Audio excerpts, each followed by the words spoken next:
오늘은 초대교회의 본질적 사명을 계승하라는 주제로 우리 개혁주의 신앙 시리즈 네 번째 시간을 함께 하도록 하겠습니다. 한번 저를 따라 합시다. 초대교회의 본질적 사명을 계승하라. 여러분, 교회에 나오는 이유가 무엇입니까? 본질적 질문입니다. 교회에 왜 나오십니까? 스위스의 탁월한 영적 지도자였던 우리 프란시스 셰퍼 박사님, 이름 들어보셨죠? 프란시스 셰퍼 박사님이 미국 교회들을 방문하고 나서 이렇게 평가를 했다고 합니다. 미국 교회를 여기저기 가보고 발견한 것은 교인들이 모두 두 가지인데요. 밑줄이죠. 자기 행복 그리고 자기 만족에 빠져 있다. 미국 교회를 불행하게 하는 것이 여기에 있다. 이렇게 이야기를 했습니다. 자기 행복, 자기 만족. 교회를 다니는 대부분의 사람들이 자기 만족을 위해 교회를 다닌다는 거예요. 그리고 자기 행복을 위해서 교회를 다닌다고 합니다. 이것이 교회의 불행이라고 말하는 것이죠. 이런 현상을 가리켜서 소비자 교회, 소비자 교인이라고 부릅니다. 무슨 말이냐 하면 소비자의 입장에서 여러분, 사람들이 자기 만족과 자기 행복을 위해서 스타 땡스 가가지고 커피와 디저트를 마시죠. 그죠? 땡바셋 이런 데 가고요. 타조 땡롱 여기 가가지고 차 마시고 디저트 먹잖아요. 자기들이 원하는 커피 전문점에 가서 커피를 마시고 디저트를 먹고 또 이것저것 프랜차이즈 식당에 가서 자기 자신이 원하는 것들을 찾아서 먹듯이 이렇게 소비자의 입장에서 자기 취향에 맞는 교회를 쇼핑한다는 것입니다. 이게 소비자 교회, 소비자 교인 이라는 말입니다. 특별히 코로나가 계속되고 있다 보니까 우리가 100% 못 나오고 20% 나오고 30% 나오고 이렇게 하다 보니까 현장 예배가 완전히 회복되지 않은 상태에서 더 마찬가지로 인터넷에서 쇼핑을 하면서 떠돌듯이 교회도 쇼핑하면서 떠도는 사람들이 많아졌다는 것입니다. 이게 현대교회의 가장 큰 어려움, 문제다 이렇게 생각이 됩니다. 미국의 저명한 목회자였던 해리 에머슨 포스틱이라고 하는 그 탁월한 목사님 계신데요. 그분이 미국 사람들이 교회에 나가는 네 가지의 동기를 이렇게 좀 정리를 해놓았어요. 조사를 해서 정리를 해보니까 네 가지인데 첫 번째 이유는 생활 습성이나 관습 때문에 교회를 나간다는 거예요. 대부분의 많은 사람들이 그냥 교회 나가야 되지 않아? 나가던 그 버릇이 있어서 나간대요. 두 번째 교회에 나가는 이유는 목사님의 설교를 듣거나 혹은 교회의 좋은 프로그램을 듣기 위해서 간다고 합니다. 물론 그런 이유도 있겠죠. 그다음 세 번째 이유는 교양 있는 사회생활을 할 수 있다고 생각해서 나간대요. 좋은 만남이 있고 또 교제권이 있고 사람들이 있죠. 그다음 네 번째는 마음의 위안을 얻기 위해서 교회에 나간다. 이렇게 대부분의 사람들이 교회에 나가는 이유를 기술을 했다고 합니다. 물론 이런 것들이 필요하죠. 마음의 위안도 필요하고 만남과 교제도 필요하고 또 좋은 프로그램과 메시지도 필요하고 다 필요합니다만은 그러나 그게 교회에 나가는 본질은 아니에요. 교회에 나가는 이유가 되어서는 안 되는 것입니다. 세상과는 다른 무언가가 있어야 되죠. 교회가 주님이 오시는 그날까지 놓치지 말고 추구해야 할 교회의 본질적 사명이 회복될 수 있기를 주의 이름으로 간절히 축원합니다. 그래서 오늘 개혁주의 신앙 시리즈 네 번째 이 초대교회의 본질적 사명을 계승하라는 주제로 함께 은혜를 나누기를 원합니다. 먼저 첫 번째 교회의 본질적 사명은 이것입니다. 말씀 사역이에요. 첫 번째 우리 밑줄에다가 말씀 사역 쓰세요. 말씀 사역은 초대교회를 계승하는 본질적 사명입니다. 에베소서 4장 11절 말씀에 보면 사도 바울이 교회에 세워진 직책, 사명에 대해서 이렇게 언급을 했습니다. 4장 11절 보면 그가 어떤 사람은 사도로, 어떤 사람은 선지자로, 어떤 사람은 복음 전하는 자로, 어떤 사람은 목사와 교사로 삼으셨다. 이렇게 이야기를 합니다. 근데 칼빈이 이 부분에 대해서 설명을 할 때 첫 번째 사도, 두 번째 선지자, 세 번째 복음 전하는 자. 이 앞에 세 가지 직책은 교회 내에 영구적으로 정해진 것이 아니고 이전에 교회가 없던 곳에 교회가 새로 세워질 때, 즉 교회를 모세에게서 그리스도에게로 옮겨야 하는 당시에 특별하게 세운 거라고 이야기를 합니다. 그러니까 사도나 선지자나 복음 전하는 자는 율법의 시대에서 복음의 시대로, 그리스도의 시대로 넘어오면서 교회가 처음 초대교회가 세워질 때 그때 필요했던 직책이라고 하는 것입니다. 그래서 이제 옳게 세워진 교회 내에는 이 직책의 자리가 없습니다. 제가 지난번에 한번 설명드렸죠. 그래서 이 직책의 자리를 특별적이라고, 그래서 그 밑줄에 특별적 이렇게 써요. 이 특별적 직책입니다. 이제는 현대의 교회, 세워진 교회 안에는 사도나 선지자나 복음 전하는 자라는 직책이 없습니다. 특별적이죠. 그리고 남은 게, 세워진 교회에 남은 게 두 가지가 있는데, 목사와 교사. 사실 뭐 같은 말이긴 하지만 목사와 교사가 남았는데요. 여기서 이렇게 표현하죠. 그들이 없이는, 그 다음에 쓰세요. 교회가 유지될 수 없다. 교회가 유지라는 단어. 교회의 유지가 될 수 없는 겁니다. 그래서 하나님께서 현대 교회를 세워가시고 유지시키기 위해서 목사와 교사라는 직책을 하나님께서 허락하셨다는 것입니다. 자, 정리하면 특별적 직분은 사도와 선지자와 복음 전하는 자죠. 이것은 이제 세워진 교회 내에서는 더 이상 직책이 없습니다. 과거에 초대교회가 세워질 때 주셨던 직책이고요. 지금 초대교회로부터 지금까지 내려온 영구적인 직분인데, 그것이 뭐냐면 목사와 교사라는 것입니다. 교회가 다른 사회단체나 다른 모임과 다른 가장 핵심적인 차이가 있다면 그것은 말씀 사역이 있다는 거예요. 하나님의 말씀 사역이 없는 교회는 참 교회가 아닌 것이죠. 봉사를 열심히 해도 말씀 사역이 없으면 그거는 그냥 봉사단체에 불과해요. 교제가 아무리 잘 되어도 말씀 사역이 없으면 그거는 그냥 세상의 친목단체와 다를 바가 없는 것입니다. 그래서 제일 중요한 게 뭐냐면요, 우리 개혁주의 신앙에서, 그다음에 다시 한번 또 쓰세요. 말씀 사역이에요. 하나님의 백성에게 말씀을 먹이는 것, 올바른 교리로 교회를 세우는 것, 교회를 유지해가는 것이 말씀 사역인데, 이것이 개혁주의 신앙의 핵심적인 봉사고 핵심적 사역입니다.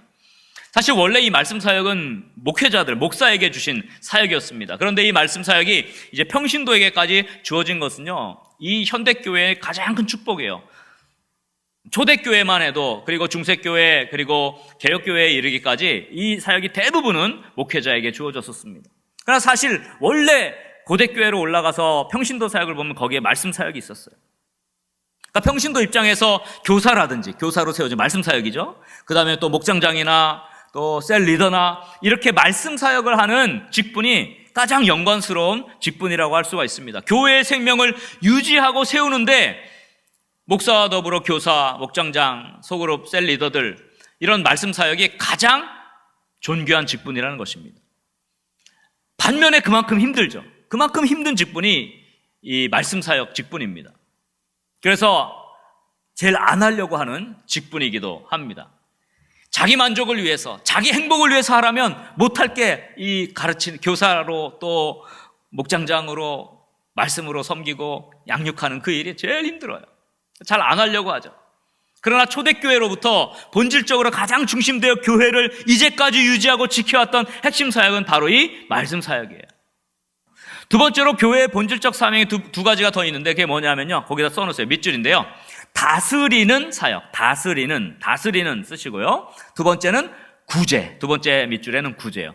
다스리는 사역과 구제 사역이 초대교회를 계승하는 영구적인 사명이 됩니다. 앞에서 언급한 에베소서 4장 11절에 언급된 이 직분들 외에 사도 바울이 다른 서신에서 좀 추가적인 언급을 하고 있는데요, 그게 오늘 우리가 읽은 본문 고린도전서 12장 28절 말씀이에요. 한번 28절 다시 천천히 좀 살펴보면요, 자, 하나님이 교회 중에 몇을 세우셨다, 이렇게 시작을 합니다. 그러면서 첫째는 사도요, 아까 말했던 사도. 둘째는 선지자요, 선지자 안에 복음 전하는 자가 같이 들어있죠. 아까 에베소 4장 11절에. 그다음 셋째는 교사요, 교사는 이 안에 목사, 교사, 이게 같이 들어있는 거예요. 그래서 사실 여기까지가 에베소서 4장 11절 말씀이에요. 그래서 사도와 선지자와 교사죠. 자, 가르치는 사역은 이제 교사, 세 번째부터죠. 앞에 건 특별한 직분이고 영구적 직분은 교사로부터 시작됩니다. 근데 그 다음에 몇 가지를 더 추가하는데, 능력 행하는 자요, 그 다음은 병 고치는 은사, 서로 돕는 것, 다스리는 것, 그 다음에 각종 방언을 말하는 것, 이런 특별한 직책들이 주어졌다고 합니다.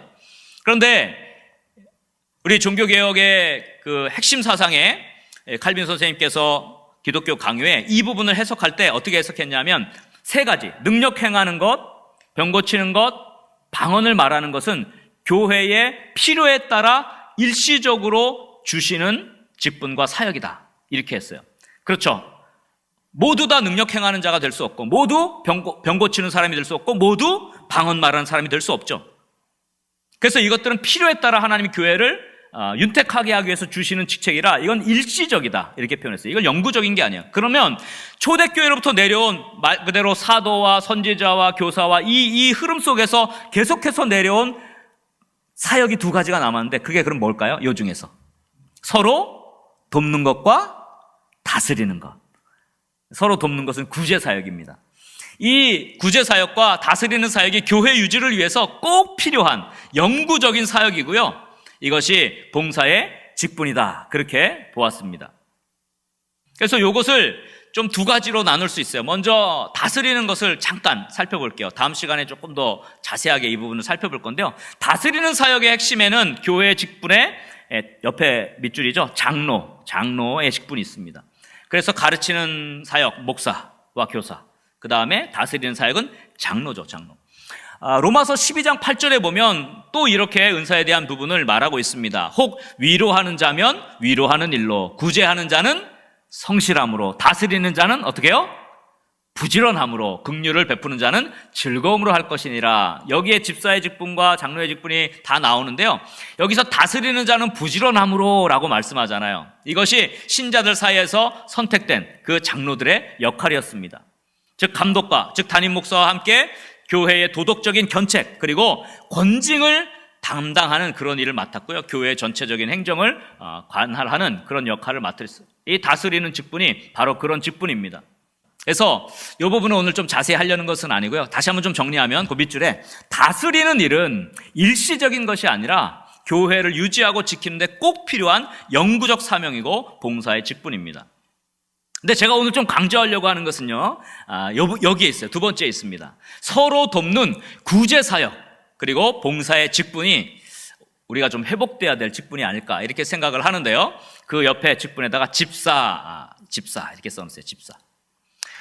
영구적인 교회의 직분, 교회가 유지되는데 꼭 필요한 이 사역은 뭐냐면요, 서로 돕는 구제 사역입니다. 그리고 그 일을 맡은 집사의 직분이에요. 어려운 사람들을 구제하고 돕고 살피는 일은요, 누가 감당해야 될 일이에요?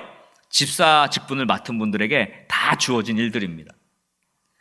오늘날의 직분이 집사 직분을 받고 권사 직분을 받고 하는 이 직분이 어떤 그 다음 단계로 올라가는 계급 구조 이런 게 아니라 초대교회의 직분은 모두 다 사역을 위한 직분이었어요. 사실 현대교회는 사역과 상관없는데 직분이 주어지는 경우가 너무 많지 않습니까? 사역을 통한 직분이 주어지는 게 사실은 초대교회의 그 직분론이고요. 성경적인 거예요.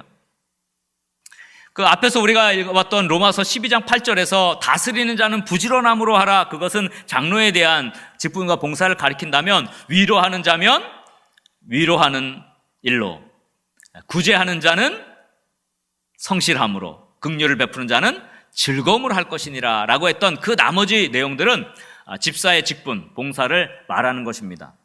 여기서 칼빈은 집사의 직무를 두 가지로 나눠요. 하나는 구제하는 자가 성실함으로 해야 된다. 그런 말씀에서 구제의 물자를 나눠주는, 거기다 쓰세요. 나눠주는 직무예요. 그러니까 교회에 이제 헌금이 들어오죠. 구제헌금도 들어오고 여러 가지 돕는 헌금들이 많이 들어오는데 이 헌금을 직접 나눠주는 사람이 누구였냐면요, 집사들이 그 역할을 감당했어요. 그러니까 나눠주는 역할을 구체적으로 나눠줬습니다. 또 하나는요, 위로와 긍휼을 베풀어야 한다는 그 말씀에서 직접 어려운 사람들을 돌보는 일, 그래서 두 번째는 돌보는 쓰세요. 그러니까 나눠주는 직무와 돌보는 직무가 집사 직분의 역할이었고 교회가 영구적으로 해야 될 직분이다. 그렇게 보았습니다. 그래서 여러분 잘 아는 대로 사도행전 6장에 가보면 그 헬라파 유대인들이 매일의 구제에서 빠지는 제외된다는 이야기가 나옵니다. 그때 사도들이 우리는 말씀을 전하는 것과 기도하는 일에 집중하겠다. 그래서 이렇게 어려운 사람들을 구제하고 접대하고 돌보는 일은 사람을 세워서 하자. 그래서 성령 충만한 7명의 사람을 세워서 집사로 임명을 하게 되죠. 안수해서. 그게 집사 직분의 효시입니다. 그러니까 오늘날의 집사 직분의 핵심은 뭡니까? 어려운 사람들을 돌보고 구제하고 구제물자들을 나눠주고 실질적으로 역할을 감당할 수 있도록 집사의 직분이 세워진 것이죠. 그래서 그 일을 맡긴 겁니다. 교회 내 구제 사역을 감당하는 게 사실은 집사님들이 해야 할 일이에요. 이게 초대교회적인 거예요. 이게 개혁주의 신앙의 핵심이죠. 근데 이제 보면 성경에도 보면 여성 가운데 이 봉사의 직무를 공식적으로 할 수 있도록 직임이 주어졌는데 그게 배경이 된 성경이 디모데전서 5장 9절부터 10절 말씀이에요. 디모데전서 5장 9절 10절에 보면 이런 표현이 있어요. 과부로 명부에 올릴 자는 나이가 60이 덜 되지 아니하고 한 남편의 아내였던 자로서, 여성에 대한 사역인데, 그 다음에 10절에 보니까 선한 행실의 증거가 있어 혹은 자녀를 양육하며 혹은 나그네를 대접하며 혹은 성도들의 발을 씻으며 혹은 환난 당한 자들을 구제하며 혹은 모든 선한 일을 행한 자라 할 것이요. 그래서 명단에 올릴 여성, 구체적으로 이런 사역들, 나그네도 대접하고 발도 씻어주고 환난당한 자들을 잘 돌보고 구제하고 접대하는 이런 선한 일을 행하는 그 여인들의 명단을 교회에 공식적으로 올려서 그 임무를 감당하게 했어요. 그래서 칼빈은 여자들이 맡을 수 있는 공적 이 직분에 구제하는 사역이 분명히 있다, 이렇게 선언했습니다. 그래서 오늘날로 말하면 어떤 직분이에요? 권사의 직분이에요. 그래서 집사의 직분과 더불어 권사의 직분이 이렇게 함께 섬기고 구제하고 어려운 사람들을 돌보는, 환난당한 자들을 대접하는 그런 사명으로 초대교회로부터 주어졌어요. 그러니까 현대 교회의 이 직분이라고 하는 것이, 집사의 직분이나 권사의 직분이라는 것이 명예직이라든지 또 어떤 그 다음 단계로 올라가기 위한 그런 신앙의 이런 승진? 이런 개념이 아니라 이것은 정확하게 사역을 위해서, 사명을 감당하기 위해서 주어진 것입니다. 저는 우리 거룩한 문 성문교회의 모든 직분자들이 이런 성경적인 사역, 초대교회의 사명을 회복하는 은혜가 있기를 주의 이름으로 간절히 축원합니다. 그래서 제가 오늘 강조하고자 하는 마지막 세 번째 교회의 사명 이해입니다. 이건 뭐냐면요, 교회의 본질적이고 영구적인 사명을 감당하기 위해서 말씀 사역이죠. 다스리는 사역, 이건 좀 나중에 얘기할게요. 말씀 사역과 그 다음에 또 하나 양대기둥이 뭐예요? 구제하는 사역. 이 초대교회의 본질적 사명을 감당하기 위해서 직분이 필요하고 교회의 재정도 거기에 맞게 사용이 되어져야 하는 것입니다. 이게 제가 오늘 얘기하고자 하는 결론이자 핵심이에요. 자, 교회의 수입과 재산이 교회에서 어떻게 사용되어야 할까요? 고대 교회에 룰이 있었어요. 그래서 칼빈이 기독교 강요에 그 그레고리우스라고 하는 교부의 내용을 그대로 인용하면서 초대교회가 어떻게 교회 재정을 써야 되는지에 대해서 정확하게 언급을 했어요. 거기 보면 제가 그대로 인용을 했는데 이렇게 되어 있습니다. 사도 교구의 관습은 감독으로 임명된 사람에게 들어오는 모든 수입을 넷으로 나눌 것을 명령한다. 즉, 그 당시에는 모든 재산이 다 감독한테 왔거든요. 오늘날은 다 교회에 우리 재정부 다 있어서 모든 재정들이 다 투명하게 운영이 되지만 그 초대교회 시절만 해도 모든 수입을 다 발 앞에, 사도들의 발 앞에 갖다 놨잖아요. 근데 그 수입을 넷으로 나눌 것을 명령한다. 즉, 한 부분은 감독과 그의 가족에게 손님 접대 그리고 생계 유지를 위해서, 한 부분은 성직자들에게, 또 한 부분은 빈민에게, 그리고 넷째 부분은 교회 수리에 쓴다. 이렇게 딱 네 가지로 나눴어요. 그래서 말씀 사역, 성직자들에게, 그 다음에 빈민에게, 이건 구제사역, 그 다음에 교회 수리라고 하는 것은 다스리는 사역. 이 세 가지가 교회 재정에 핵심적으로 쓰여지는 사역이었어요. 그러나 가장 중요한 것은 고대 교회의 재정 사용은 언제나 감독의 경우 교회의 재산으로 부를 축적하거나 또 사치스럽고 호화로운 생활을 하지 않도록 그렇게 했습니다. 가능한 한 교회의 많은 재정들은 어려운 사람들, 또 우리로 치면은 선교나 다음 세대나 또 구제하는데 이런데 사용되도록 그렇게 했습니다. 그래서 칼빈이 아주 구체적으로 이렇게 기록을 했습니다. 따라서 사역자들이 먹을 것이 부족하지 않도록, 이것은 말씀 사역이고요. 그리고 가난한 자들도 무시되지 않도록 분배가 이루어졌다. 고대 교회의 재정 사용을 말하는 것입니다. 그래서 이것은 구제 사역이죠. 말씀 사역과 구제 사역의 재정 분배를 적절하게 이루어지도록 했다는 것입니다. 그러나 동시에 검소의 모범을 보여야 하는 사역자들이 사치하고 방종한 생활을 할 만큼 많이 받지 말고 꼭 필요할 정도로만 했다.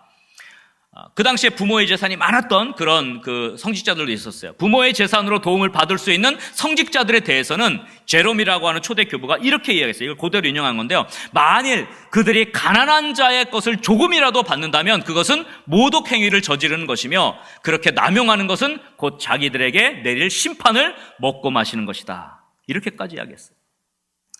저는 사실 이 기독교 강요의 이야기, 이 제롬의 이야기를 저는 신학생 때 이미 받았고, 저는 이게 개혁주의 신앙의 핵심이라고 생각을 합니다. 그래서 저는 아예 젊을 때부터 교회를 통해서 성직자가, 말씀 사역자가 재산을 축적하는 것은 성경적이지 않다, 그렇게 아예 처음부터 생각하고 지금까지 그렇게 살아왔어요. 우리가 선교 사역 제대로 안 하고 다음 세대 사역 제대로 안 하고 재정을 깎아가면서 교회를 꾸민다? 그거는 저는 하나님이 기뻐하시지 않는다고 생각을 해요. 교회를 막 화려하게 꾸미고 막 고대광실 막 옛날에 교회들은요 막 다 금이거든요. 다 금으로 발라놨거든요. 그런 것들은 하나님이 기뻐하시죠. 그 모든 재산이 다 교황 감독에게 딱 가가지고요 뭐 얼마나 사치를 부렸는지 몰라요. 왕족하고 성직자 이 둘이 제일 부자였어요. 중세 시대 때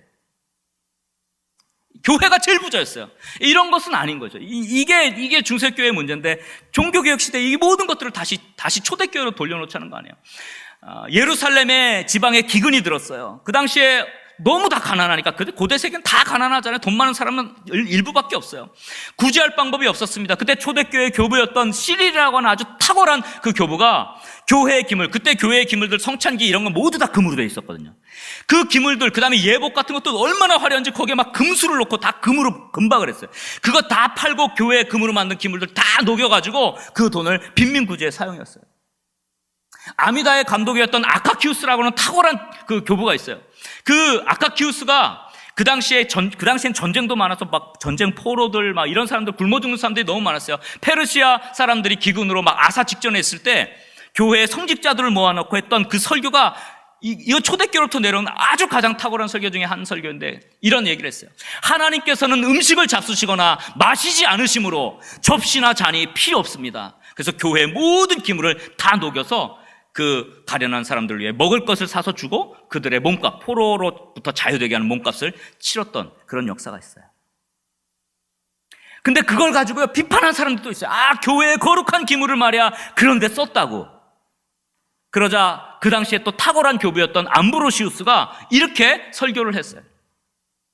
금을 가지지 않은 사도들을 파견하신 분께서 예수님이죠. 또한 금이 없는 교회를 모으셨다. 교회가 금을 가진 것은 지니고 있기 위해서가 아니라 값을 치르기 위해서 곤란한 사람들을 밑줄 구제하기 위해서이다. 이렇게 설교를 했어요. 그러면서 계속해서 이렇게 이야기합니다. 주께서는 이렇게 말씀하시지 않겠는가? 주님이 마음을 가지고 설교를 한 거죠. 왜 저렇게 많은 빈민들이 굶어 죽는 것을 내버려 두었느냐? 분명히 내게는 그들을 살리기에 충분한 금이 있었다. 왜 저렇게 많은 포로들이 끌려가는데 한 사람도 몸값을 치러 사지 않았느냐? 내가 쇠그릇보다 살아있는, 그 다음에 이 표현이 너무 귀해요. 사람 그릇을 지키는 편이 좋았을 것이다. 사람 그릇이었어요. 사람 그릇. 사람을 사는 거죠. 생명을 사는 것이죠. 이것이 교회의 역할이라는 겁니다. 그래서 우리 말씀 사명, 다스리는 사역, 그리고 우리 구제하는 이 세 가지의 사명은요, 초대교회로부터 개혁주의 교회에 계승된 본질적이고 영구적인 사역이에요. 직분을 떠나서 우리 모든 성도들이